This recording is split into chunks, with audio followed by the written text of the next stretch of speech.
Bon alors là les gens, on est sur quelque chose d'assez dingue, mais vraiment on est sur un truc assez fou, assez passionnant, enfin on est vraiment sur les grandes thématiques. On va regarder tout ça ensemble, mais en gros est-ce que vous aimez Jurassic Park? Parce que si vous aimez Jurassic Park, on est complètement là-dedans. On va rentrer dans les détails, mais je vous tease un peu. On a recréé, si vous voulez, un loup vieux de 10 000 ans. Une espèce de loup vieille de 10 000 ans. Donc là, on est complètement sur de la manipulation génétique. On est sur des thèmes qui font revivre des créatures disparues. Et même, on est sur des thèmes qui vont peut-être donner d'énormes voies d'accès à la guérison de maladies génétiques. Donc là, on est vraiment sur quelque chose d'absolument capital, une prouesse scientifique. On va en parler, parce qu'on va d'abord faire l'intro, on perd pas le nord, et on en parle après. Messieurs, dames, vous trouverez ici des actualités singulières tous les jours. Mettez un pouce bleu, abonnez-vous à la chaîne et activez la cloche pour ne louper aucune expertise quotidienne. Je compte sur vous, c'est très important. Donc là, les images que vous voyez là en parallèle, ce sont les louveteaux, du coup, qui ont été créés, d'accord? Alors, on va expliciter un peu tout ça. Imagine un peu cette histoire de fou. En gros, il y a une boîte de biotechnologie aux États-Unis qui s'appelle Colossal Bioscience. Et ils viennent d'annoncer un truc digne de Jurassic Park, hein, comme on le disait. Ils ont réussi à ramener à la vie le loup terrible. Ouais, c'est un gros prédateur disparu depuis environ 10 000 ans. Alors, comment ils ont fait? C'est presque de la science-fiction, très clairement. D'abord, ils ont retrouvé de l'ADN ancien sur 2 fossiles. Une dent vieille de 13 000 ans et un crâne encore plus ancien de 72 000 ans. Ensuite, avec ça, ils ont comparé l'ADN du loup terrible à celui du loup gris moderne. Du coup, résultat, ils ont identifié 14 gènes clés qui faisaient du loup terrible ce qu'il était. Plus grand, mâchoire ultra puissante, tête large, bref, un tank, le truc. Et là, ils ont utilisé, c'est ça qui va nous intéresser, c'est la technologie CRISPR. Alors oui, ça ressemble à un meuble suédois, mais CRISPR, donc c'est C-R-I-S-P-R. Pour vous faire simple, c'est une sorte de ciseau génétique super précis pour modifier l'ADN de loup gris. Ils ont créé des embryons avec ces modifications. D'accord? Des embryons. Donc là, on est complètement dans de la création de vie. Hein. Ils ont créé des embryons et ils les ont implantés dans des chiennes domestiques qui ont servi des mères porteuses. Donc, ça, c'est ce qui s'est passé en octobre 2024. Bam! Les loups que vous voyez là sont nés. Romulus et Rémus, évidemment, ils étaient inspirés. Et en janvier 2025, une femelle a vu le jour. Khaleesi, ils l'ont appelée. Donc là, bon, pareil, inspiration Game of Thrones. On aime les références geeks, c'est parti. Eh bien, aujourd'hui, ces trois-là vivent dans une réserve naturelle ultra surveillée. Ils sont suivis de près pour voir comment ils évoluent, etc. Mais il y a débat, hein, forcément.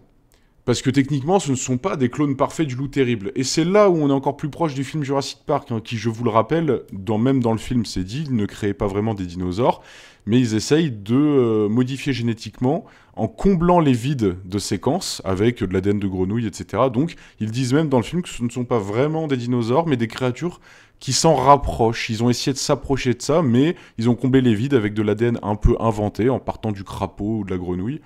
Et ce qui fait que ce qu'on voit, c'est assumé, ne sont pas vraiment des dinosaures. Et ben là, c'est exactement ce qui se passe. Ce ne sont pas des clones parfaits du loup terrible. Non. C'est plutôt des loups gris customisés pour ressembler au loup terrible. Certains scientifiques applaudissent, disent que c'est une avancée incroyable pour la conservation des espèces, d'autres s'inquiètent. Est-ce qu'on devrait vraiment faire revenir des espèces disparues? Qu'est-ce que ça peut créer dans les écosystèmes actuels? Bon, on n'en est pas là dans ces débats. Là, on a créé 2 embryons. Il y a de fortes chances qu'ils ne vivent pas très longtemps. Parce qu'en général, quand on fait de la manipulation génétique, on se rend compte que la longévité est pas folle. Donc voilà, parce que certainement que la technique est pas au point. En tout cas, c'est du jamais vu.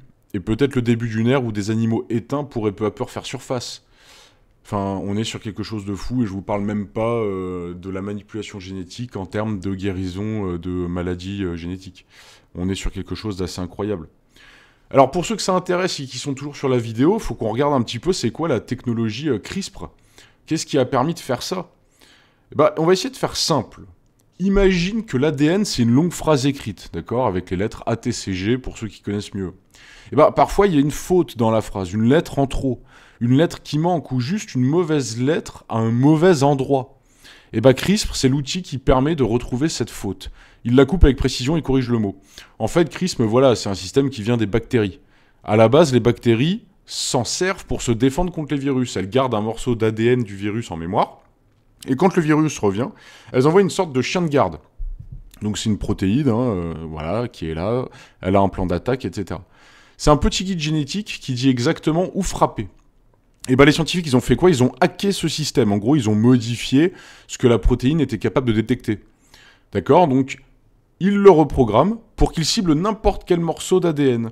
Il lui dit, voilà, va à cet endroit précis, sur le gène du loup gris, et coupe ici. D'accord? Donc, ils modifient la protéine associée à la bactérie, et ils lui disent, vas-y, tu repères l'ADN qui nous intéresse, donc ils font en sorte que la bactérie soit associée à l'ADN, et comme ça, bah, la bactérie y va et coupe la séquence qu'on veut couper.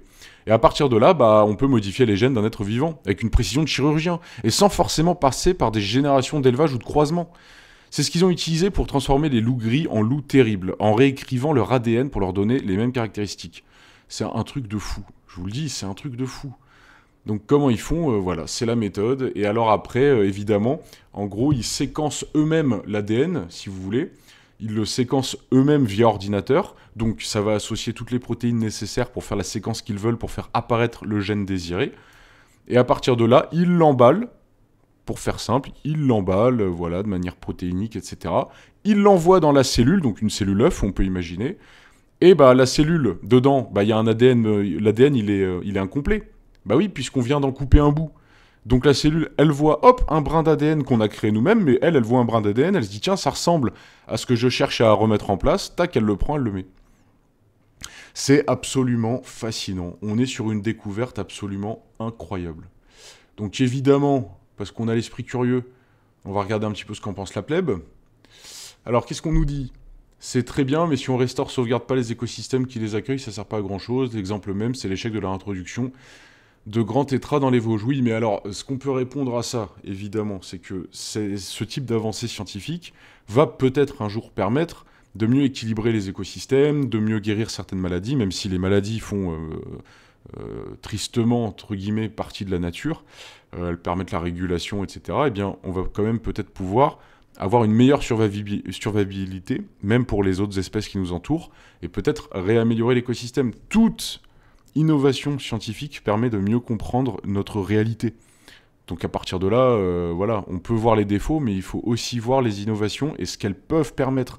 Et pour ceux qui sont les plus, on va dire, les plus écologistes ou quoi, il faut aller voir même dans votre sens, hein, aller voir au-delà de ce que ça peut permettre. Bon, je ne suis pas certain qu'il soit sage de ressusciter un animal se nommant terrible, pas mal. Non, investir génétiquement une espèce existante pour tenter de lui attribuer le phénotype d'une espèce éteinte, ce n'est pas ramener à la vie la dite espèce. Bon, c'est très clair. Effectivement, de toute façon, l'ADN n'est pas complètement 100% celle du loup terrible. Ils essayent simplement de le remodeler. Donc bien évidemment, c'est pas vraiment le loup terrible, effectivement. Pour l'instant, je sais pas s'ils ont récupéré un ADN complet du loup terrible. Je pense pas du coup, sinon je pense qu'ils auraient utilisé les séquences qu'ils auraient trouvées là-dedans, mais voilà. Ramener le dodo, Jurassic Park a commencé, il ne s'arrête pas au dodo, bref. Vous voyez l'idée, c'est une news absolument incroyable. J'espère que ça vous intéresse. N'hésitez pas à creuser le sujet, à commenter, je vous lirai. C'est un sujet que je vais particulièrement creuser. Et je pense que voilà, ce sont ici les vraies informations qu'il faudrait partager. Voilà, bah écoutez, partagez ça autour de vous. L'info est capitale et ciao.